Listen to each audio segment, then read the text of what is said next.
Well, thank you everybody for joining us. I've been looking forward to this one because I don't have to, I can kind of let my guard down a little bit. I've got all my friends around me. I don't have any winemakers I haven't met or suppliers who are, on the line, although they're very nice. I just wanted to have a nice casual time tonight and do it a little differently. We didn't force you to buy a 4-pack or a 6-pack unless you wanted to, and you were able to pick and choose, and people did take advantage of that. And I hope you got your wines. I hope you have them chilled. I hope you have them open and ready to go. Really quickly, get the news out of the way real fast. Giorgio's is doing great. We're gearing up for a huge Mother's Day tomorrow. It went better than I could have ever imagined, and I thank everybody who ordered. We sold out. We'll be busy tomorrow. It's good. As far as WineStyles goes, we're doing well here. Everybody's staying safe. Dan is here just right outside of the screen. Claire is watching from home tonight. I let her have the night off, and things are going great. The online ordering is killing it, and we are excited about the next couple weeks. We thought we would be opening again in a couple weeks until the governor kind of snatched that away, but that's okay. We weren't ready to open up in a week anyway. There's a lot of moving parts to a restaurant and to a wine bar. It would have taken us 2 to 3 weeks to even ramp up anyway. So that's okay. We've got this for now, and I hope you enjoy. I've got some friends with me that I'd like to introduce. Let's start off with Roberto. He's coming from Impero. Hello. What's up, Roberto? Hello, everyone. Ciao. Buongiorno. Buongiorno. And then I have my good friend Connor Smith, who you all know from Republic National, who's a WineStyles alumni. Hey, Connor. Hey, guys. Then we have my other Italian friend, Fabio, who comes to us from Bravo Imports. Hi, everyone. Hope everybody's fine. Everybody's safe. Then we have Christina Crawford, who is coming to us from Well Crafted. She's been with us before, and we're excited to have her back. My good friend Guy Bell from Virginia Imports with the beard and the arm behind him. And I welcome back sort of a WineStyles alumni, and I call him a bon vivant, our good friend Keith Bevan. Hi, everyone. I'm stoked. I'm so happy. I'm so happy. All right. So at the end of all this, I'm trying to keep track of the time. We are welcoming back our good friend Tommy. Tommy, where are you? There you are. Let me say it. Hey, Tommy. Hey, everybody. Good to see you. Hi, Keith. Hi, buddy. So we'll make sure we have enough time at the end of this whole thing to have Tommy sing us a tune once again. All right, so the lineup we have tonight, Roberto's going to talk about the Gambino Cuvée, then Connor will move on to the Dashwood Sauvignon Blanc. Fabio will then tell us about the Val de la Mio Rioja. Christina will introduce us to a very appropriate Dear Mom red blend in the can, which is kind of neat. Guy Bell will talk to us about the Nieto Senetiner red blend from Argentina. And Keith will talk to us about the Tobin James Notorious Cabernet. So why don't we just start the show and let Roberto kick off with his wine. Okie dokie. Hello, everyone. And thank you for drinking with me. So today we are presenting a cuvée from the Gambino family. So it's the boss of all the bubbles. Everyone knows the Gambino family, probably. The Gambino family has been making wine for many years in Sicily. And Julian and Tommaso decided to start producing also a sparkling wine from north of Italy. So they have a large production of Prosecco and Cartis, which is not commercialized here in the United States, a rosé made by Raposo, and one of the most sold, which is the Gambino Cuvée. So they decided to produce sparkling wine because sparkling wine are served during any celebration event, and for them life it's a celebration. So they started producing this cuvée. Probably you're already familiar with a cuvée. Cuvée is what French is the word the French use to call the first pressing in champagne. But just when you leave Champagne, you use cuvée for as a word for blends. Okay. In this case, the Gambino is not a blend. It's made out of Glera grape 100%. Glera grape used to be called Prosecco grape. In our days, and now we call it Glera We grape. never have time It's to the do that. same thing. If we were but standing in that line, You're allowed to in the area of Prosecco. So the Treviso area, and then inside the Treviso area there are the higher appellation, but I won't tell you everything because otherwise it gets boring. But this is the overproduction of Glera. So everything they cannot bottle as a Prosecco, they bottle as a cuvée. So it's a high-end cuvée. Very affordable, very easy to drink. It's what Italians drink as an aperitif. It's very fashionable. But the most common use that Italians make with a Prosecco is always the spritz. And then this I don't sell it, so it's not. I'm not advertising this.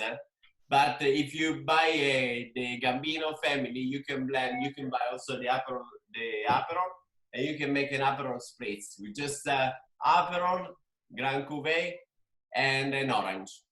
It's very easy to make, and it's a very good aperitif. Dangerously so. As Fabio is showing, I'm drinking that. Awesome. Okay. I'm jealous. Roberto, thank you so much. That wine is coming out in our 6 for 60 program, so we're able to sell it for a really nice price. So over the summer, I think you can make a lot of Aperol spritzes with this. I appreciate you coming on, Roberto. Thanks, buddy. Thank you so much. All right. So any questions for Roberto, or we can save them for later? Yeah. All right. Very good. So let's move on to our good friend. Let me unmute Connor. You there, Connor? Connor, can you unmute yourself? Does that work that way, or? I'm with you. You good? All right. Yeah. So Connor, I was yelling at Connor via text not 10 minutes ago. He was doing a Facebook Live event for Sandy at the South Riding WineStyles. And while he was on the Facebook Live, I was pestering him to hurry up because our show was about to start. But here he is. Thanks for joining us, buddy. Thank you. We're going to talk about the Dashwood Sauvignon Blanc out of New Zealand. Yeah. Thank you all for jumping on the Zoom call today. I'm broadcasting from Chantilly in the South Riding store right now, and I am frigid. Gonna try and keep it professional about the temperature out here. Who'd have thought it would be 49 degrees in May, and I would be outside talking about a Sauvignon Blanc. I feel like I'm working for the Weather Channel right now, covering hurricane season in Florida. This is not fun. But hopefully you've all cracked into the Sauvignon Blanc by Dashwood. Just from 30,000 feet up, Dashwood is a wonderful family-owned winery in Marlborough, New Zealand. Marlborough is going to be on the wonderful South Island, northernmost part, in New Zealand.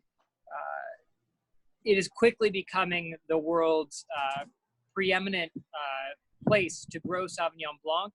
It's grown a cult following in the style, which is very racy, very acidic, has this very unique gooseberry and grapefruit focus, and that comes from our biodynamic soils. So a little history on the winery itself.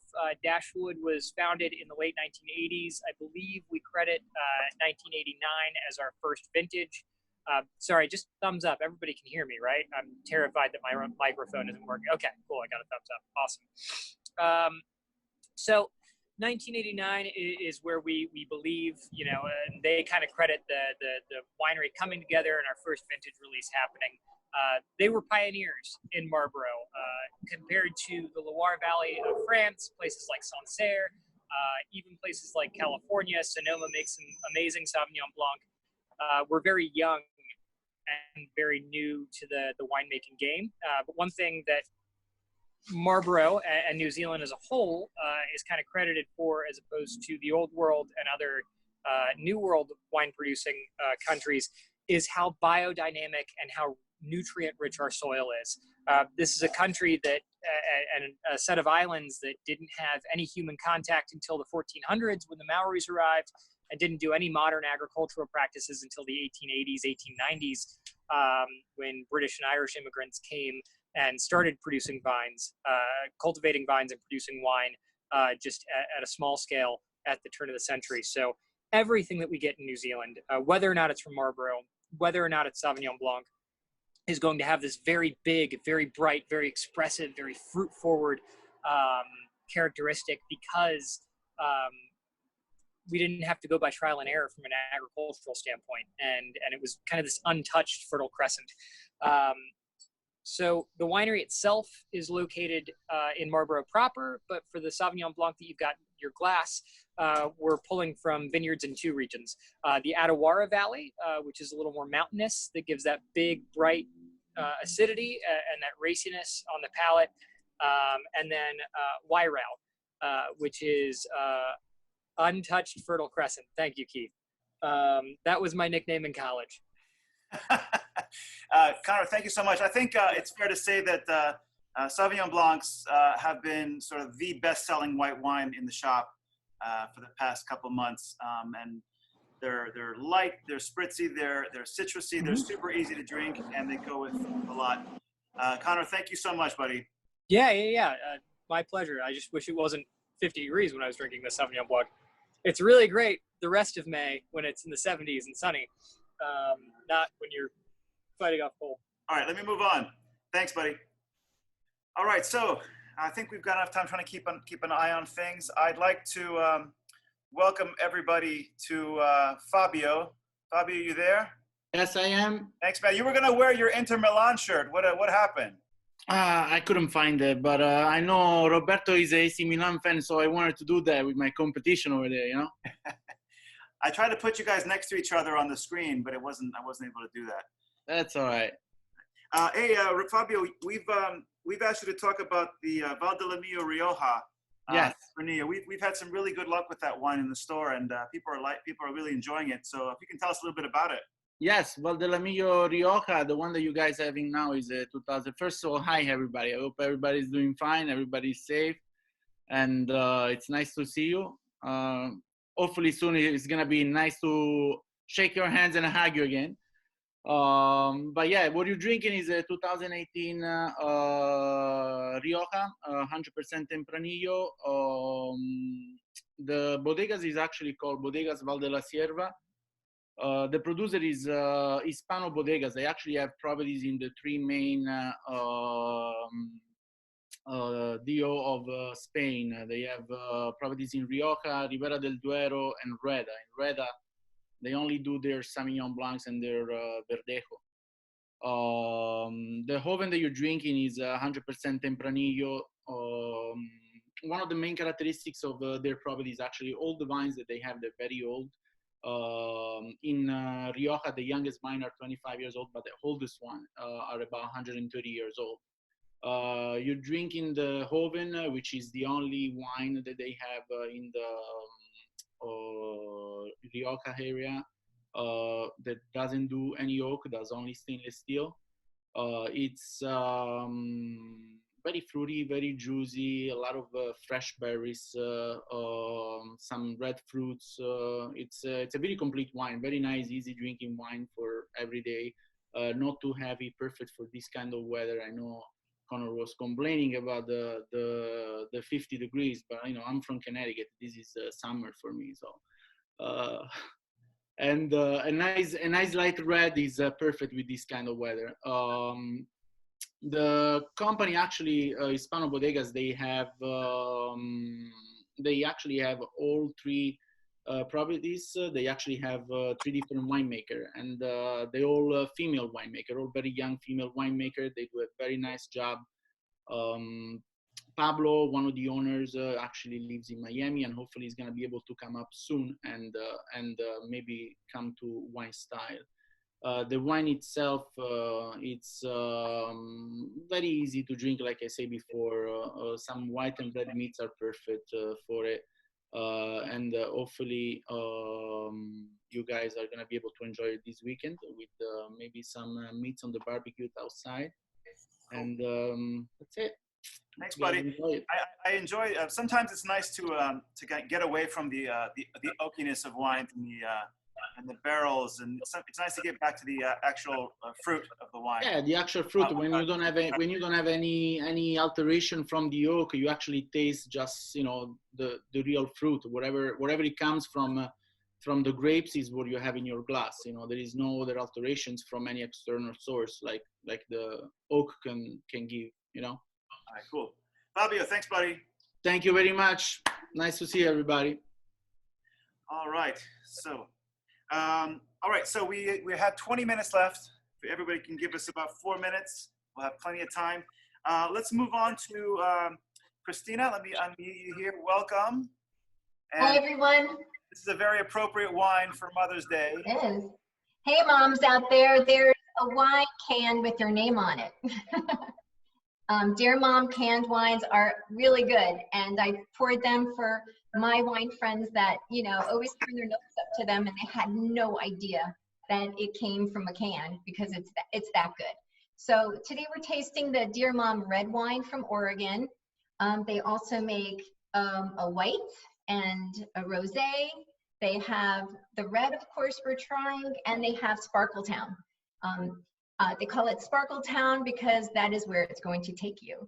And it's very fresh and good. The portion of all the sales that the company sells goes back to different fundraisers and contributions, charitable sites that help moms globally and locally. So I think that's super cool.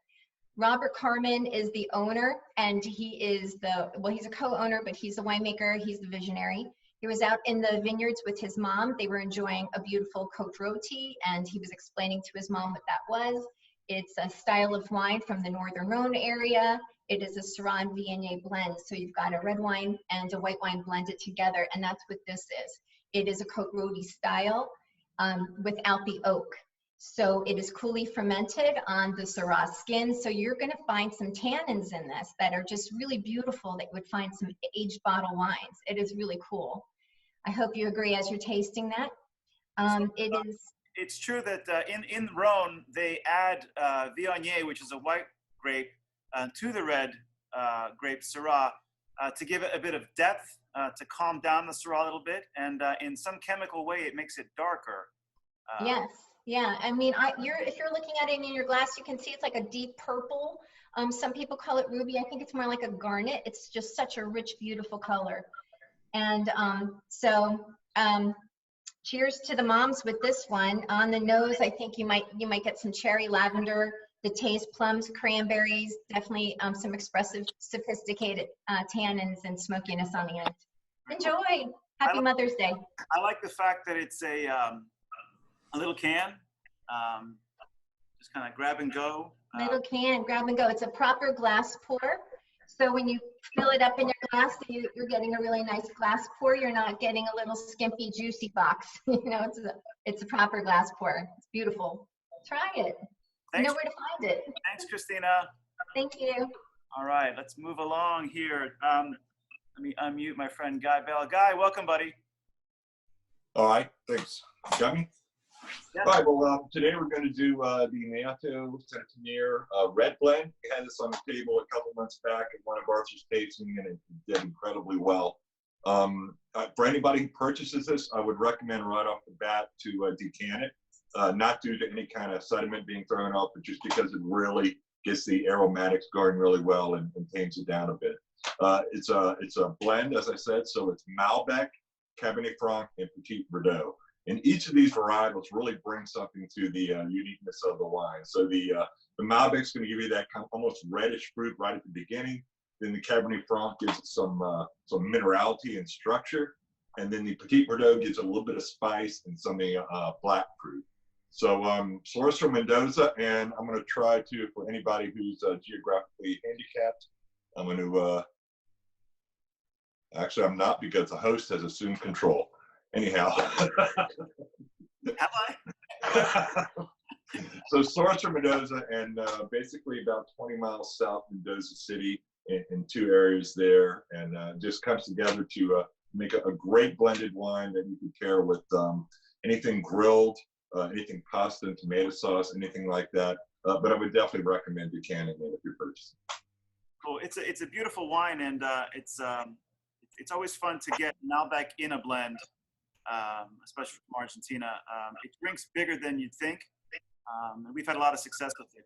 So thanks, Guy. I appreciate that. What does everybody think of that? Nice. All right. Very good. All right. Hey, Guy. I know that you're an artist. We might have a few minutes. Do you wanna show them some of your stuff, or? Well, no, I was gonna. The share thing is disabled because only the host thing can. We can figure out that one on the next one. I'll have to practice with that. Sorry. All right. Well, Guy Bell does some really great stuff. We've had some of his artwork in here, and maybe when this whole thing opens up again, we'll have a little art show for him. Thanks a lot, Guy. I really appreciate it. Thank you. All right. So, Mr. Bevins. Oh, no. Skadoosh. All right, you're gonna let us in on.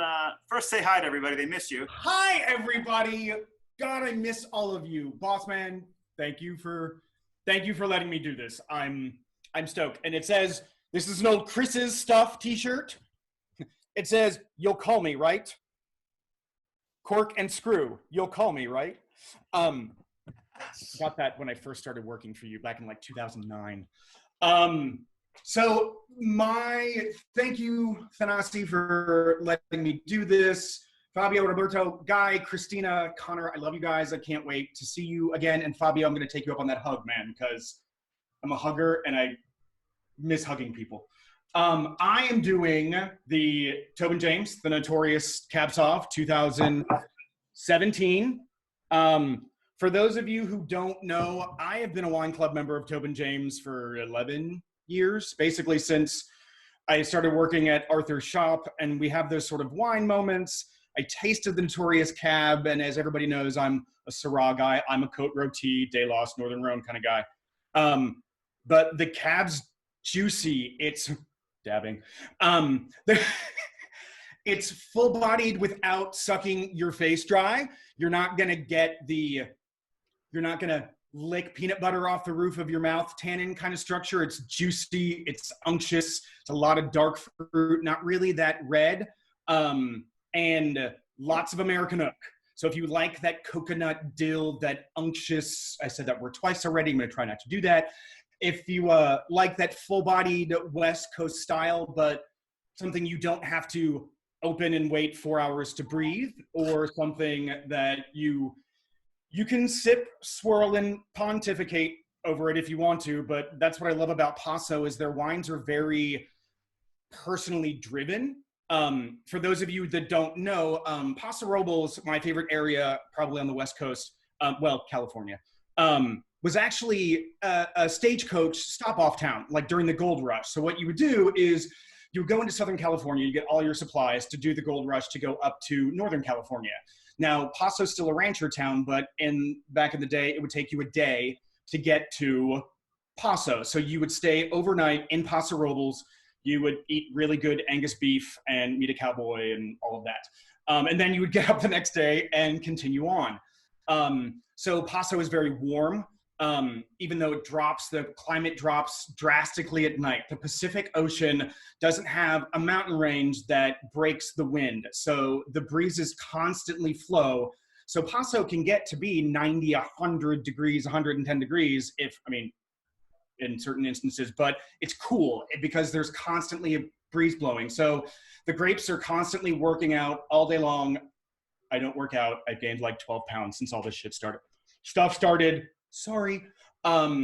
drinking. But they get stressed and they get tan, and then when the night comes, they relax, and then the next day they do it all over again. So wines from Paso are going to be very concentrated, very full.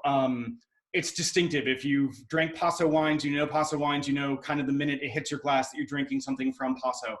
Cab Sauv, again, I'm a Syrah guy, but the Tobin James Cab Sauv is medium to full-bodied, stewed, dark, lots of purpley fruit, really, really easy drinking. Once we can all get out of here, killer barbecue wine.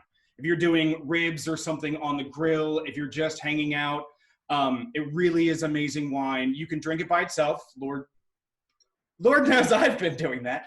But it's with or without food. It's a wine, again, that's near and dear to my heart. I met this wine because of Arthur. I've met all of you because of Arthur. Boss man, we're all here because of you. And I'm just glad that I got to give my little 5-minute dog and pony show. And I get to talk to people. Don't get me wrong, I love Gary, I do, but sometimes you want to talk to somebody else, you know what I mean? Like, so thank you. And yeah, go and order the wine from WineStyles. It's bang on. Boss man, is it still $24.99, $27.99? Thereabouts, I think it's something like that.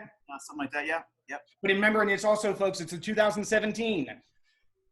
The fires didn't affect it. But as we go forward, because of the fires and everything that's going on, West Coast wine prices California prices will, I believe, will slightly start to go up. That's not anybody's fault. That's nature. But for the last 10 years of me having this wine, the consistency is killer, and it's we've done a lot of Paso Robles wines over the past couple of weeks on this. There's a reason for it. The quality's there, and the value is there as well. Versus a Cabernet out of Napa, you're going to find the value in Paso Robles. Keith, thank you so much for giving us your time, coming back, and saying hello to everybody. Oh, wait, boss man, one more thing. Yes. Titties. Jumping A. Jumping. Yes!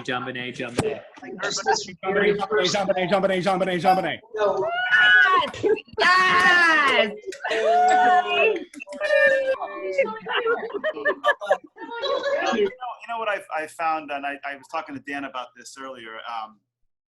These are amazing because you get on, and for 40 minutes you get to see everybody, interact with everybody, and then you hit the end meeting button, and it's over. It's poof, and you're back in your little room, and you're wondering what just happened. But I love it, and I thank you all for joining us here. We consistently are getting about 50, 60 people getting together, and it's great.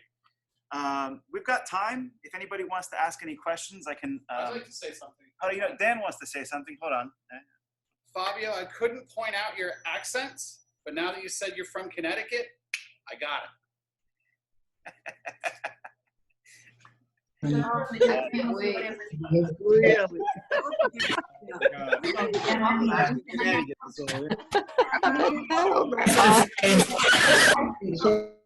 The comedy show I get from Dan here every day, it's quite spectacular. He's got a joke for everything. It's great.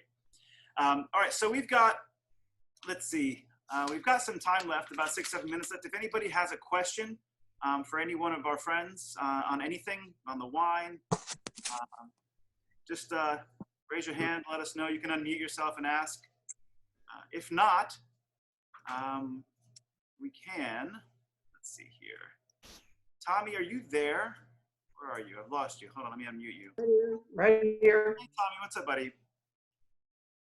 Hey. You there? Hey, everybody. Everyone's waving at you. This has been great. So Tommy and I were talking about, what we're going to, what he's going to perform for you. Sure. We also had some requests and realized that a lot of people are celebrating their birthdays, but not in a traditional way. So we wanted to sort of reach out to everyone who has had a birthday recently or is about to have one in May. I know that my son is having his birthday on Tuesday. Oh, cool. I didn't know that. That's cool. And I know that I think Nancy Cotney is celebrating her birthday. I think she's on the call. Where is she? Is she here? Raymond, she is. I bet she is. She's with her daughter down in, yeah. So why don't we sing happy birthday to everybody in May? Yeah. Go for it.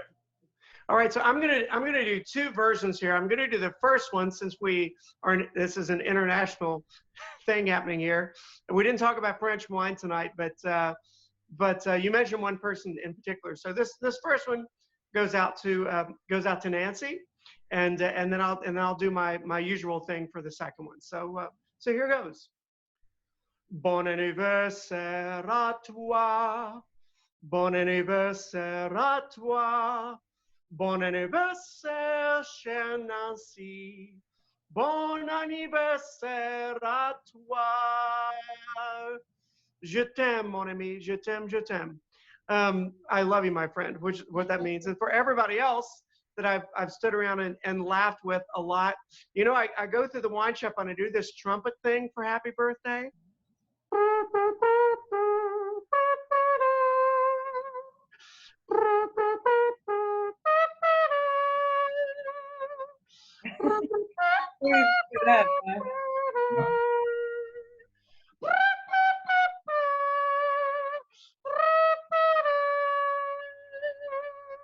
To all of you in May. Guys.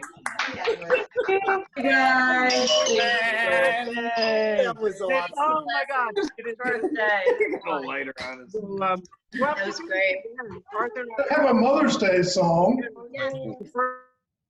every month. We'll just have to say happy birthday. That's right. Tommy, thank you again. Once again, appreciate your You're welcome. You're talent. welcome. Thanks, buddy. Cheers, everybody. All right, well, we have a few minutes left. If anybody has any questions or wants to say something, just go ahead and introduce yourself. Let me say thank you, first of all, to our panel and our friends here. Roberto, Connor, Fabio, Christina, Guy, and Keith, of course. Thank you. You guys are great. We are going to do another event next week. I have another set of friends who are going to do another styles tasting next Saturday. Cheating on me? All this. A big thank you to We'll talk about this in therapy. Claire for helping us all out during the week. Unless you have any questions, we will wave at everybody and say goodbye. I'll unmute for 2 minutes. And we can all Yay. Unmute. He's unmuting All right. everybody. Yep. It's unmuted. I unmuted everybody. Take care, everyone. Yay. Bye. Bye, everybody. Bye. Thanks, Arthur. Buonasera. I'll let it roll. Bye. Bye. Mother's Day. Happy Mother's Day. Roberto. Say that, Mother's right? Day. Big teacher's appreciation. That's right. Teachers as well. Yeah. That's right. And nurses, and nurses. Absolutely. First responders. Oh my God, that's crazy. Bye. Yes. Yes, anyway. 24 hours. Babysitting. All right, friends. Adios. Everybody. Oh. Bye, Keith. I got it. Bye, Guy. Bye, Arthur. Thank you. Thank you.